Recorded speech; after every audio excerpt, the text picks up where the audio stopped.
seat.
Tell me your name and your rank, sir.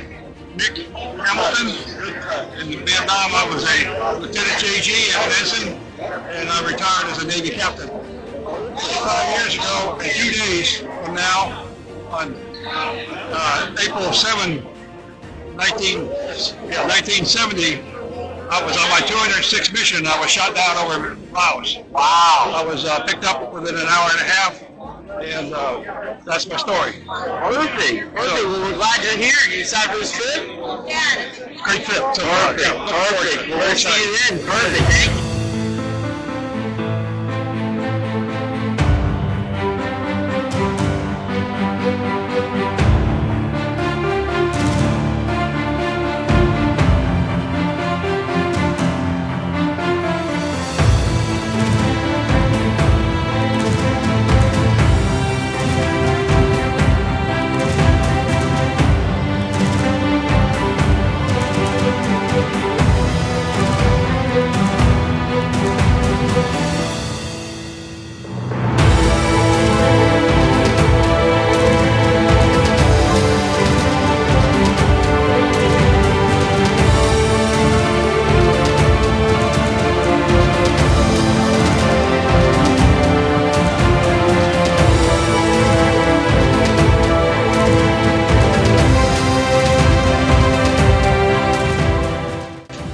My name is Chloe Hilderman. I'm a second class midshipman here at the Naval Academy, class of 2026. I'm a member of the United States Naval Academy Glee Club. That's probably like my most favorite thing that I do here. Tons of performances around the yard. You would have seen me in the inauguration, in the funeral for President Jimmy Carter, and in the grand opening of the National Medal of Honor Museum in Texas just very recently. So that's one of the big things I do. But more on the other side, I'm the first sergeant for 36th Company, so top dog, second class. It's a big job, but I think I learned a lot from it, and it's a lot of responsibility, but I wear that with pride, and I'm happy to represent my people in my company. overall, it's just a great leadership experience to be here. I absolutely love it, challenges and all. So happy to have you all here and honored to help the tour through the Honor Flight program as well.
What's your name, sir?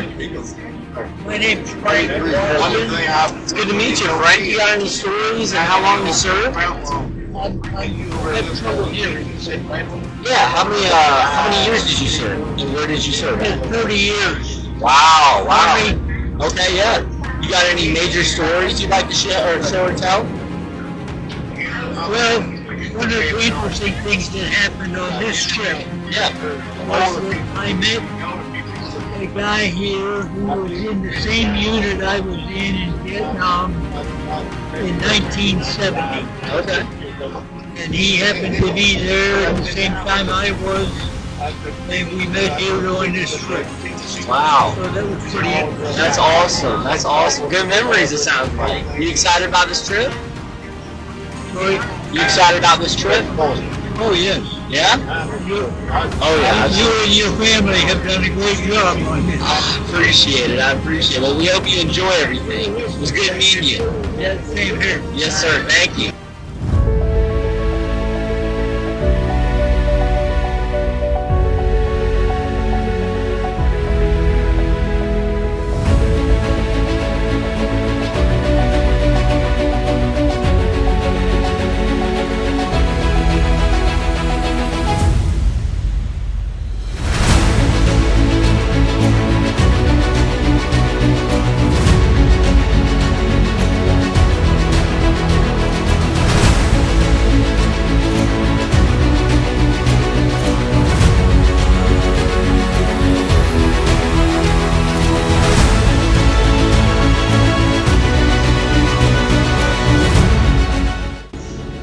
us about yourself. What's your name? Taj Wood, Oh, it's good to meet you, man. You as well. How long have you served? 6.5 years. 6.5 years. Perfect. You have any stories you'd like to show us or tell? A lot of stories. Yeah. I was a paratrooper, 82nd Airborne Division. Okay. Got my 36 jumps. Wow. Planes and Chinooks. Yeah. Combat veteran. Okay. Deployed to Afghanistan in 2012. Wow. How long did you serve there? 8 months. Wow. Okay. And how was that? It was an experience. I hear you. It was an experience. Yeah. I was a truck driver. Okay. So, did some recovery missions, a few things here and there. Yeah. But overall, it was a great experience. Wow. I'd do it again if I had to. Sure. Yeah. Perfect. And then I got one more question for you. What lesson from your service that still got to you today? What's a lesson you like to give them? When you think you're on empty, you can still push. Wow. I think, Yeah. I honestly believe a lot of people should go to the military. Sure. Because you never know, you really don't know your limit until you're in the military. I mean, Absolutely. there's things, I get migraines all the time. Yeah. You know, those are things that you push through. I hear you. You have to find a way to make it work to bring you. So you get home safely, bring your battle buddies home safely. So. That's awesome. Well, it sounds like you put some really good years, Oh, yeah, and I appreciate your service. I appreciate it. It's Thank good you. meeting you, Todd. You as well, man.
Hey Gunny, how we doing? I'm doing awesome and amazing. Tell me about yourself. How long did you serve for? From 1990 to 1998. Okay. You got any crazy stories? A whole bunch of them. Let's hear one. Well, I tell you, I can't really remember too much, but we were in a firefight. Okay. And my thing is, I was a machine gunner. Wow. So when I was in my first firefight, I I didn't know red or green fishes come out every 5 shots. Oh man. And me being, I was so excited when I jumped out the hole. Hey, look at that green thing now. And everybody started shooting at me, so I had that. Oh man. Holy. So you said you did how many years served there? 8. And it was Desert Storm, correct? Desert Storm, Somalia, Kuwait, Bosnia. Wow. Wow. Well, thank you for your service, Kevin. It was good meeting you. You too, bro. Yes, sir. Yes, sir.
And I went to basic training at Fort Knox, advanced training at Fort Knox, and out of 4 guys, 4 buddies that went in, I was the only one that went to Korea. Wow. And I was assigned to a unit there, and then they decommissioned, so I was reassigned to another unit, 63rd Field Artillery Battalion. Okay, yeah. And we went to Japan for 6 weeks of training with the 34th Infantry Division, How's that? and Brutal. and we zeroed in our weapons in the range and went back to Korea. We were I was an ONCOM. I was an NCO, section head, radio section head, and all the section heads, 36 of us, were flown back to Korea ahead of our main body. Took over a Marine position at the 38th parallel for 6 weeks. Wow. In January. And it was about 30 below, 20 below, 30 below zero. Wow. We had no water. The only water we had is what they shipped in truck by truck. We didn't bathe for 6 weeks. We didn't wash our clothes for 6 weeks. Wow. We didn't do anything for 6 weeks. Wow. All we did was stand guard with the Marines until our main body came over. We had a few raids that came across that they repelled.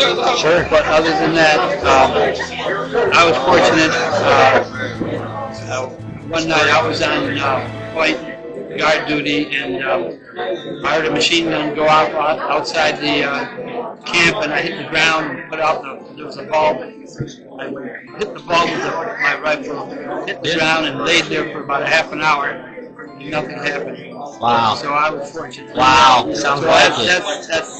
That's a great story. That's what happened. That's awesome. It was good meeting you. Thank you for your time. Okay, thank you. Appreciate it.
16 years in the Georgia National Park. That's great. Tell us about yourself. Was there any crazy stories you encountered on those trips? I think I'm gonna spare you the really crazy stories, but Okay. I'll tell you some funny ones. Fair enough. Yeah. I served with both the infantry and artillery units in the 1st Infantry Division for about 18 months in Vietnam. So I was not, at that time, today I'm a lawyer, but back in those days I was not. Wow.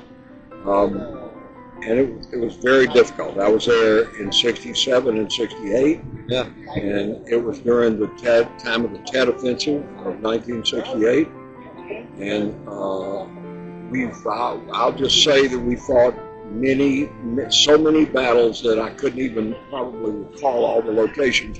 But I can tell you all of them were started at the water plant in Tu Duc, which could have crippled the entire Saigon area, and spread to the bridge on Highway 1. Yeah. And included incursions with my infantry units into Con Sa Nut Air Base in Saigon, as well as the streets of Saigon, and almost building to building fighting. It was not like anything that war had shown until then. Wow. Okay, but I'll tell you one story. When I was in the infantry, we slept outside a lot, and I had this kind of chronic fear of snakes. Okay. Now, I went through full training about how to handle snakes. Sure. I got all the academic training, but academic and actually doing it. But my troops knew that I was afraid of snakes. Yeah. So during rainy season, sometimes the snakes would crawl up next to a human being to get warm and dry. Sure. And maybe with no evil intent, and then sometimes you move around and they would get scared and Right. they would bite you. They had snakes over there that if you got bitten, you'd just die right away. Wow. So one night, things were a little quiet that night, and I walked the perimeter to make sure everybody was in place and all my people were up and awake and ready for any kind of thing. It was a real bad position. And then I walked around the company area for a while, and we were out around this heavily jungled area, but we were kind of cut a hole in the jungle, and we were living in this area and patrolling out of there. Yeah. So about 10 o'clock, I was really tired. I said to one of my NCO, my sergeants, I said, I'm going to go ahead and check in early. I'll get up in the morning. I'll cover the morning stuff. Sergeant, how about you covering, see what's going on? Yeah. I said, yes, sir, no problem. Sure. So I go over, and my air mattress was in a foxhole that just had only been dug in about 3 feet because it was the rainy season, and the more you dig it in, the more water fills it up. Sure. So I had an air mattress in there, and we used to have these things called poncho liners that were like a little blanket you could cover yourself with. So I got down into my underpants and a t-shirt, put my boots aside, climbed in my air mattress, and as I climbed in, I reached down and I felt something really slimy on the air mattress. Okay. So I jumped up and I grabbed my M16 rifle and I turned it on my air mattress reflexively. Yeah. And I started shooting. I Yeah. probably shot 30 holes in my air mattress. Okay. Yeah. There was a 32 round magazine in there. And all of a sudden I stopped shooting and I couldn't see the snake or what I was sure was a snake. And I hear all these people laughing. So my troops had taken a piece of rope. Oh, and no. they covered it with grease and then dipped it in water and slid it in my air mattress, knowing that I was going to messed get up. it. Yeah. So that was to lighten things up. And this was a position where we were getting hit sometimes day and night. Soldiers will do anything to try and keep it light and keep Absolutely. the fear down. So That's great. Wow, what a great story. One more question for you. What's one lesson from your service that still guides you today? it's an interesting, great question, actually. Yeah. I've learned that you are more when you serve others than you are when you look to serve yourself. Wow. And if you, I don't know that that's any big profound thing to say, but what I mean is that I learned over there that you are part of a group of mammals called human beings, and when you're in a combat situation that life and death is on the line, you realize that's what's important, is that you take care of them and they take care of you. So I've tried to spend the rest of my life always remembering that I should be helping other people, because I get more good out of that than I do ever did out of helping myself. Wow. Love that. Well, thank you so much for your Okay, time. you're I welcome. appreciate